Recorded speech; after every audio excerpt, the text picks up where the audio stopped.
सोनम एक एजुकेटेड लड़की है, बड़ी एमएनसी कंपनी में नौकरी करती है। जॉब के दौरान ही उसे प्यार भी हो जाता है। मानव उसी के ऑफिस में दोनों को पहली ही कुछ मुलाकातों में प्यार हो जाता है और लगभग 1 साल की डेटिंग के बाद ही दोनों शादी करने का फैसला भी ले लेते हैं। दोनों के परिवार को इस शादी से कोई परेशानी नहीं थी। दोनों अच्छा कमाते हैं और अच्छी नौकरी करते हैं और एक ही शहर में भी है। सोनम और मानव की शादी हो जाती है। दोनों बड़े शहर के अच्छे फ्लैट में अपनी जिंदगी की शुरुआत करते हैं। काम करने के लिए उन्होंने एक नौकरानी रखी। लता करीब 38 साल की। सोनम ने उसे काम पर रखते हुए ही अच्छी तरह से सारे रोज बता दिए थे। साथ ही उसे ये भी कहा कि अगर वो यहाँ रहना भी चाहे तो रह सकती है। लेकिन लता ने बोला कि नहीं, उसका घर पास ही है, वो वहीं जाएगी और सुबह जल्दी वापस आ जाएगी। लता घर का सारा काम अच्छे से करती, अच्छी तरह से खाना बनाती और साफ सफाई भी करती। इसके काम में कोई भी कंप्लेंट नहीं थी। शादी के करीब 7 महीने बाद ही सोनम और मानव के बीच झगड़े होना शुरू हो गए। हर छोटी छोटी बात पर झगड़ा होने लगा। पहले तो झगड़ा छोटा हुआ करता था, जो थोड़ी सी बात से शुरू होकर खत्म हो जाएगा करता था, लेकिन फिर कभी कभी इन दोनों में कई दिनों तक बात नहीं होती। ऑफिस की बातें भी उनके झगड़े का एक प्रमुख कारण रहती थी। उन दोनों को लगने लगा कि उन्होंने एक दूसरे से शादी करके गलती कर दी। ऑफिस की एक मीटिंग दौरान दोनों ही बॉस के साथ उसने मानव ने सोनम की बात के बाद अपनी बात रखी, जो कि बॉस को ज्यादा पसंद आई। इस बात से सोनम को बहुत गुस्सा आया और वो बात हमेशा की तरह इस बार भी उनके घर तक पहुंची।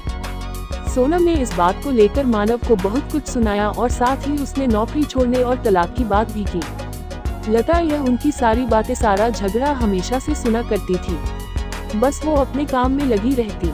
जब खाना बन जाता तो वो दोनों को कहती।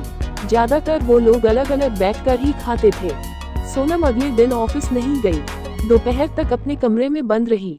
लता ने मैडम का दरवाजा भी नहीं खटखटाया। उसे अच्छी तरह पता था कि अभी वो कुछ भी नहीं चाहती। दोपहर के बाद सोनम अपने कमरे का दरवाजा खोलकर बाहर आई। लता किचन साफ करके अपने घर जा रही थी। उसके हाथ में उसका एक छोटा सा झोला था। सोनम बाहर आते ही लता को चाय के लिए कहती है। लता चाय बनाने लग जाती है। सोनम का मूड ठीक नहीं है। सोनम किचन में लता के पास जाती है। लता उसे खाना की पूछती है। सोनम बोलती है नहीं, अभी नहीं, सिर्फ चाय दो। सोनम लता को पूछती है, तुमने खाना खाया? लता नहीं मैडम, मैं खाना ले लिया है, मैं घर जाकर खाऊंगी। लता थोड़ी देर रुककर फिर कहती है, मैडम एक ही खाना ले जाती हूँ, सिर्फ मेरा बांट कर ज्यादा नहीं ले जाती, आप देख सकती है। इतना कहकर लता अपना झोला खोलकर दिखाने लगती है।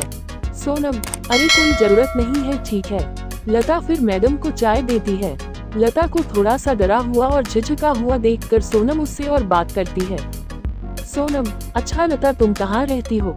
मैडम यही थोड़ी दूरी पर ही मेरा घर है। सोनम, तुम्हारे पति क्या करते हैं? लता, वो कुछ नहीं करते मैडम, वो अभी कुछ कर नहीं सकते। लता थोड़ा रुकती है और पलक झपका कर कहती है, उनको लकवा आया है, उनका बायां शरीर काम नहीं करता, ठीक से बोल भी नहीं पाते।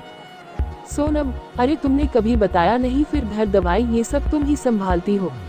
लता, हाँ मैडम, 2 बच्चों की पढ़ाई छोटे स्कूल में है, लेकिन मैं चाहती हूँ कि वो पढ़ाई करें। हमेशा से मेरी उनके खाने के बाद खाने की आदत है, इसलिए पहले उनको खिलाऊंगी फिर मैं खाती हूँ, इसलिए सुबह शाम का खाना ले जाती हूँ। सोनम लता की बातें सुनकर हैरान रह जाती है। उसे पता नहीं था कि लता इतनी साहसी है और कभी भी उसने अपने चेहरे या काम से ये लगने नहीं दिया। लता फिर कहती है, मैडम मैं आपसे कुछ कहना चाहती हूँ, आप बुरा ना मानो तो। सोनम ने तुरंत ही जवाब दिया, हाँ कहो ना प्लीज। मैडम अभी हमारे पास जो होता है हमें उसकी कद्र नहीं होती है, समय कैसे बदल जाता है पता भी नहीं चलता है।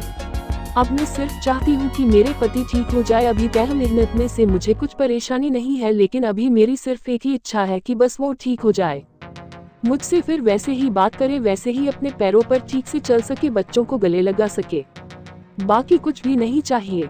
लता अपनी बात ठीक से समझा नहीं पा रही थी, लेकिन सोनम समझ रही थी कि वो क्या कहना चाहती है। उसकी बातों को सुनकर सोनम को रोना आ गया। उसने लता का हाथ पकड़ा और कहा कि कभी भी तुम्हें लगे कि कुछ जरूरत है तो बेझिझक मुझसे बोलना। लता ने हाँ में सर हिलाया। कभी कभी जो बड़े बड़े लोग हमें नहीं सिखा सकते वो जिंदगी सिखा देती है। सोनम की आंखों पर लगा पर्दा जैसे हट गया। उसे समझ आया कि उसके पास भगवान की दिया बहुत कुछ है। पल भर में ही जैसे उसकी सारी नाराजगी, गुस्सा न जाने कहाँ चला गया। जिस पति का वो मुंह भी नहीं देखना चाहती थी, अब उसके आने का इंतजार करने लगी।